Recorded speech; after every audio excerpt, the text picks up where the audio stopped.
Diego Bandido. Go Diego! Go Diego! Go Diego! EDSA. Itaas ang kamot sa mga angkol. Itaas ang kamot sa mga angkol. Bunalikol, bunalikol, bunalkol, bunalkol.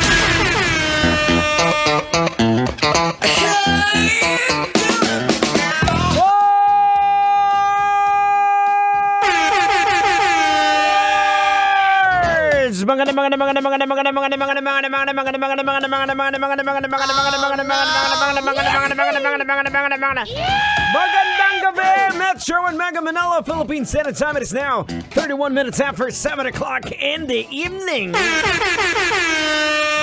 Sana ikaw ay okay pa. Uncle! Mukhang pagod ka na. Sige nga, pakis nga. Halika nga dito. Lapit ka sa speaker.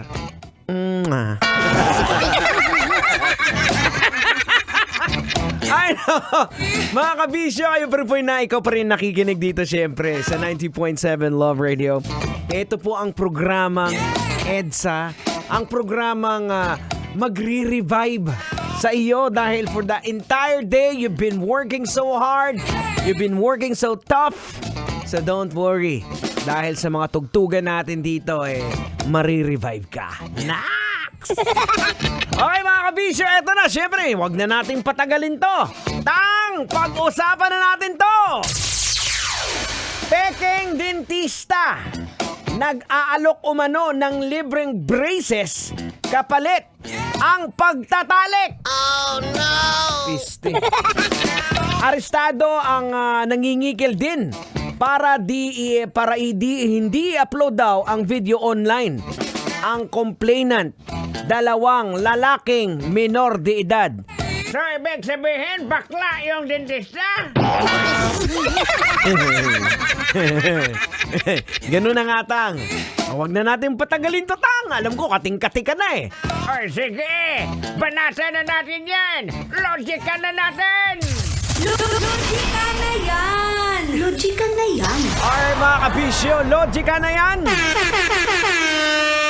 Anong leksyon ang ating mapupulot? Anong aral ang ating madudukot? Well, mga kabisyo, ito po yung nakakalungkot sa panahon natin ngayon, ano?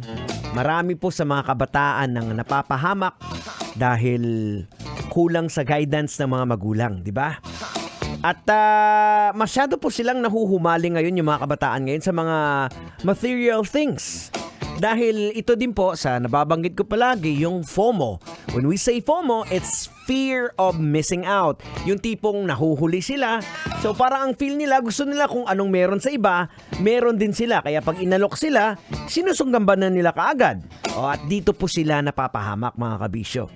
Real talk lang ito, mga kabisyo. Manong driver, real talk lang to. Di ba? Bilang magulang siguro, kung may anak ka na, marami sa mga kabataan ng, para lang magka-cellphone ng maganda, gaya ng iPhone, ay pumapayag na kapalit ay sex. Totoo po yan, mga kabisyo, may mga nangyayari pong ganyan. Kaya nakakalungkot po ng sobra, isipin mo na lang, paano kung mangyari ito sa anak mo?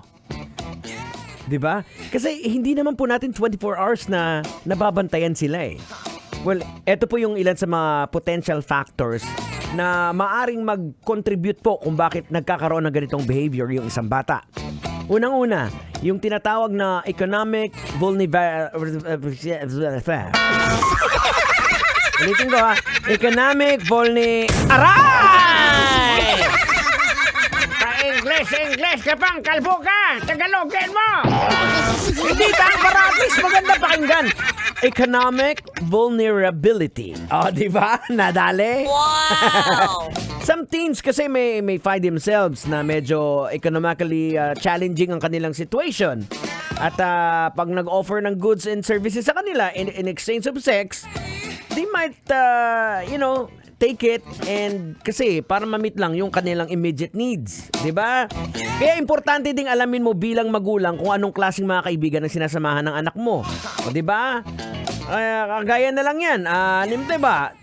Mapalalaki man yan o babae. Halimbawa, ikaw uncle, Ayaw ni misis mo na sa tropa mo kasi yung mga tropa mo palahubog. Dahil naniniwala si misis sa kasabihan na...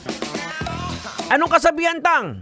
Naniniwala yung misis mo sa kasabihan na once a palahubog, always a palahutog.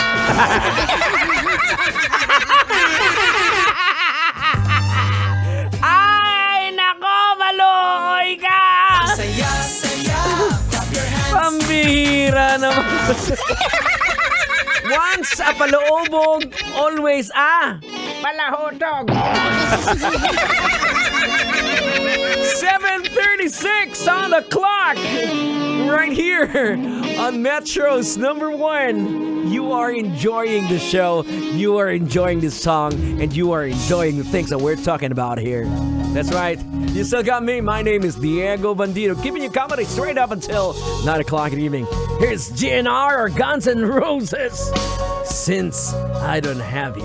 I really love this song. Enjoy, ladies and gentlemen. Have a great evening, everyone. Ito po yung programang EDSA.